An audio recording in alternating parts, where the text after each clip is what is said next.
अवांजी समातुन ताईं radio voice of Sindh London. MRD तहरीक जो ज़िक्र जॾहिं बि निकिरंदो आहे तॾहिं सकरन जे शहीदनि जो ज़िक्र लाज़मी तौरु ईंदो आहे। सकरन जा उहे शहीद जेके वतन सां वफ़ा जी ॾोह में मारिया विया। MRD तहरीक सकरन जा शहीद जे उनवान हेठि इसाक सुमरो लिखे थो। अॼु खां 4 ॾहाका अॻु मुल्क में जनरल ज़ियाउल हक़ जी आमरे ताईं मार्शल लॉ जे ख़ात्मे लाइ मुल्क जे तक़रीबन समूरियुनि सियासी पार्टियुनि जो गॾियल इतिहाद जमहूरियत जी बहाली जी तहरीक MRD ठाहियो वियो, जेको जदीद पाकिस्तान जो सभ खां वॾो जमहूरियत जी बहाली लाइ गॾियल अलायंस हो। MRD तहरीक जी बाक़ाइदा शुरूआति 14 अगस्त 1983 ते पूरे मुल्क में थी।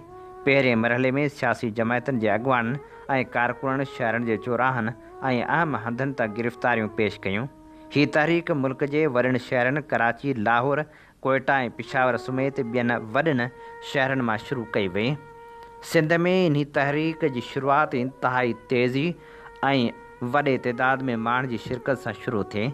सिंध में लीडरनि जे गिरफ़्तारियुनि दौरान हज़ारे माण्हुनि जी शिरकत ऐं रोज़ानो मुख़्तलिफ़ शहरनि मां कारकुननि जे गिरफ़्तारियुनि दौरान पिणु माण्हुनि जो वॾो तइदाद मौजूदु हूंदो हो। कारकुन नारा हणंदा जॾहिं ज़ाहिर थींदा हुआ त माण्हुनि जा अंबोह खेनि गुलनि जा हार पाराए नारा हणंदा ऐं थाणनि ॾांहुं वधंदा हुआ त खेनि पुलिस ऐं ॿिनि इदारनि जा अहलकार रस्ते तां गिरफ़्तार करे खणी वेंदा हुआ। गिरफ़्तारियूं पेश कंदड़नि में अक्सरियत पाकिस्तान पीपल्स पार्टी जे अॻुवाननि ऐं कारकुननि जी हूंदी हुई, जॾहिं त सिंध में खाबी धुर जूं जमायतूं ऐं रहनुमा पिणु शामिलु हूंदा हुआ। MRD तहरीक जी उन जेल भरियो मुहिम में सिंध पहिरें ॾींहं खां इंतिहाई सरगर्म ऐं अॻियां रही। सिंध जे हर ज़िले हेडक्वार्टर तोड़े तालुके जे शहरनि मां चंद ॾींहंनि में हज़ारे कारकुननि गिरफ़्तारियूं पेश कयूं। सिंध जा जेल ऐं थाणा भरिजी विया। पुलिस ऐं इंतिज़ामिया खे खेनि राति जो जेलनि में वाहणु ॾुखियो थी पियो।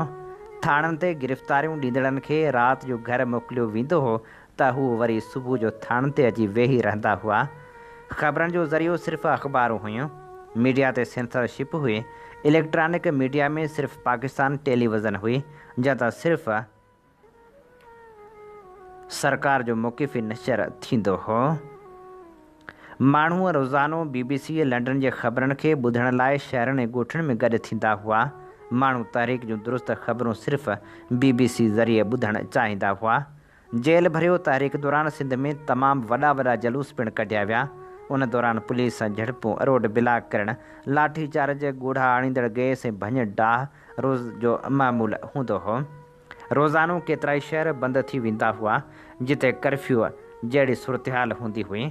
तहरीक में सियासी कारकुननि खां सवाइ सहाफ़ी, अदीब, शाइर, सञाहवंद पिणु गिरफ़्तार कया वेंदा हुआ, जिन मां केतिरनि ई सहाफ़ियुनि ऐं लेखारियुनि खे फ़ौजी कोर्टनि तरफ़ां सज़ाऊं पिणु ॾिनियूं वियूं।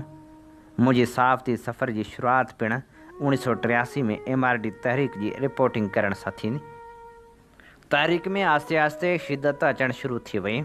गिरफ़्तारियुनि जो तइदाद वधी वियो। कारकुननि जे गिरफ़्तारियुनि जी फ़हिरिस्त डिघी थींदी वई। हर कारकुन जी ख़्वाहिश हुई त हू जल्द खां जल्द गिरफ़्तारी ॾेई जदोजहद जो हिसो थी वञे।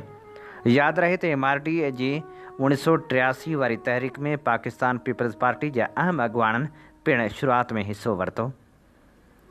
संदन गिरफ़्तारियुनि ॾियण दौरान उन्हनि शहरनि में पार्टी कारकुन तोड़े आम शहरी हज़ारनि जो तइदाद में गॾु थी वेंदा हुआ। एसिताईं जो थाणे जो अमलो ग़ाइबु थी वेंदो हो, खेनि गिरफ़्तार करण खां न टाईंदो हो। बाद में पुलिस खेनि राति जो संदन घरनि मां आराम सां वठी वेंदी हुई। तहरीक दौरान केतिरनि ई पुलिस जे सिपाहियुनि पंहिंजूं ड्यूटियूं ॾियण खां बि इनकार कयो, जंहिंसां ख़ासि तौर ते सिंध में सिविल नाफ़रमानी जहिड़ी सूरतहाल पैदा थी वई। अहिड़ी सूरतहाल में MRD तहरीक जी अॻुवाणी कंदड़ तंहिं वक़्तु सिंध पीपल्स पार्टी जे सदर ग़ुलाम मुस्तफ़ा जतोई जेल मां हिकु ख़त लिखी पार्टी कारकुननि खे तहरीक खे बंदि करण जो सॾु ॾिनो, पर सॾ खे सिंध जी आवाम रद्द करे छॾियो। सिंध में हलंदड़ तहरीक में का बि घटिताई न आई। तहरीक में वधीक सरगर्म शहर हैदराबाद, हाला, बदीन, दादू, नवाबशाह ऐं कराची रहिया। कुझु शहरनि में पुरतशदुद वाक़िआ थिया। शुरूआती ॾींहंनि में मोरे भरिसां जलूस कढंदड़नि ऐं पुलिस विच में मुक़ाबिलो थियो। उन खां पोइ ख़ैरपुर नाथन शाह जे विच शहर में क़ानून नाफ़िज़ कंदड़नि अधु दर्जन कारकुननि खे गोलियूं हणी क़तल करे छॾियो।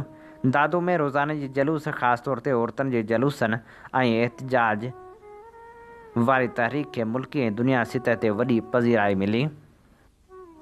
MRD तहरीक जो सभ खां वॾो वाक़ियो अॼु खां 42 साल अॻु अॼोके ॾींहुं यानी 29 सेप्टेम्बर ते सकरंड शहर भर सां क़ौमी शाहराह ते थियो, जिते पार्टी कारकुननि समय ॻोठाइण जो एहतजाज थी रहियो हो त उतां लंघंदड़ कानून लागू कंदड़नि तरफ़ां मथनि फायरिंग कई वई, जंहिंजे नतीजे में 16 ॼणा शहीद कया विया ऐं 51 ॼणनि खे ज़ख़्मी करे खेनि गिरफ़्तार कयो वियो। जलूस जी क़यादत कंदड़ 70 सालनि जे पुनल ख़ान चांडियो ऐं संदसि पुटु ग़ुलाम अब्बास चांडियो खे गिरफ़्तार कयो वियो। मथनि फ़ौजी कुरड़ ख़ैरपुर में केस हलाए खेनि सख़्तु सज़ाऊं ॾिनी वियूं। ज़ख़्मी थियल कारकुननि केतिरनि ई महीननि ताईं नवाबशाह जी सिविल अस्पताल में दाख़िल थी इलाज करायो ऐं बाद में उतां खणी खेनि जेल बंदि कयो वियो, जंहिंमें 16 शहीद थींदड़नि में 9 ॼणा हारी हुआ। 2 सकरंड हाई स्कूल जा शागिर्द 6 क्लास जो ग़ुलाम मुस्तफ़ा चांडियो ऐं 8 क्लास में पढ़ंदड़ अली शेर चांडियो पिणु शामिल हुआ। हिकु मङणहार फ़क़ीर हो जेको तर में दोहल वॼाए ख़ुशियूं विरहाईंदो हो। हिकु ॼणो शहर सकरंड में मज़दूरी कंदो हो, हिकु ॼणो दुकान हलाईंदो हो, हिकु खीर खपाईंदो हो ऐं हिकु ॼणो बकरियूं चारींदो हो। हीअ सभई हेठिएं क्लास सां वास्तो रखंदड़ वर्कर हुआ। शहीद थींदड़नि में अक्सरियत नौजवाननि जी हुई। उन ॾींहुं संदन अॻुवाणी चाचो पुनल ख़ान चांडियो ऐं संदसि नौजवान पुटु ग़ुलाम अब्बास चांडियो करे रहिया हुआ, जेके पिणु उन ॾींहुं ज़ख़्मी थिया हुआ। उन्हनि खे बि ॿिनि ज़ख़्मियुनि लाशनि सां गॾु फ़ौजी ट्रकनि में खणी पहिरियां नवाबशाह जी फ़ौजी कैंप में पोइ नवाबशाह जी सिविल अस्पताल में आंदो वियो हो। जॾहिं आऊं ऐं मुंहिंजे सकरनि जा कुझु साफ़ी दोस्त वाक़े वारे हंध ते पहुता हुआसीं त क़ौमी शाहराह ते अञा बि शहीदनि ऐं ज़ख़्मियुनि जो रतु सुको न हो।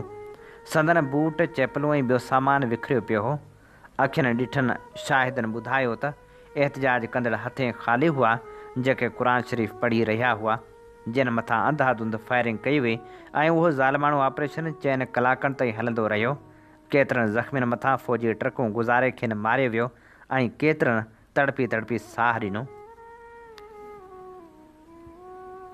ॿिए ॾींहुं सुबुह जो सकरंड शहर जा सवें माण्हू ॻोठ पुनल ख़ान चांडे में पहुतासूं त शहीद थियलनि जा वारस पंहिंजे प्यारनि खे दफ़नाए रहिया हुआ।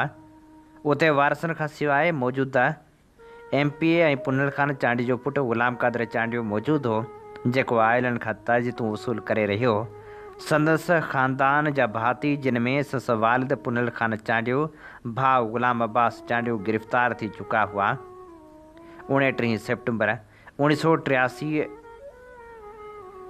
जे उन वाक़े जी ख़बर BBC पंहिंजे ख़बरनि में पहिरीं ख़बर तौरु नशर कई ऐं रेडियो पाकिस्तान उहा साॻी ख़बर ॾींदे चयो त अॼु सकरंड भर सां क़ौमी शाहराह ते कानून लागू कंदड़नि ऐं शरपसंदनि विच में थियल फायरिंग में 16 ॼणा मारिजी विया ऐं 50 ॼणा ज़ख़्मी थी पिया, जिन खे गिरफ़्तार कयो वियो। अॼु उन तहरीक खे केतिरो ई अरसो गुज़री चुको आहे, जेका घणे वक़्त सरगर्म पूरे मुल्क मां सिंध में वधीक रही, जंहिंमें PPA खाबीदुर जे पार्टियुनि जी शमूलियत निमाया रही। यादि रहे त सिंध जे क़ौम परस्तनि हिन तहरीक जी मुखालफ़त कई ऐं उनखे कफ़न चोरनि जी तहरीक सॾे उन ते ठठोलियूं बि कयूं। सिंध जी अवाम जी उन तारीख़ी जदोजहद समूरी दुनिया में सिंध जे माण्हुनि खे जमहूरियत पसंदि ऐं आमरियत मुखालिफ़ तौर ते सुञातो वियो। MRD जी तहरीक ख़िते में अॼु बि जमहूरियत पसंदनि लाइ उत्साह जो हिकु मिसाल बणियल आहे। हीअ असीं अवां जे समातनि जी नज़र करे रहिया हुआसीं। ख़ूबसूरत लेखक इसाक सुमरे जो ख़ूबसूरत लेख। अवां जी समातुनि ताईं radio voice of Sindh London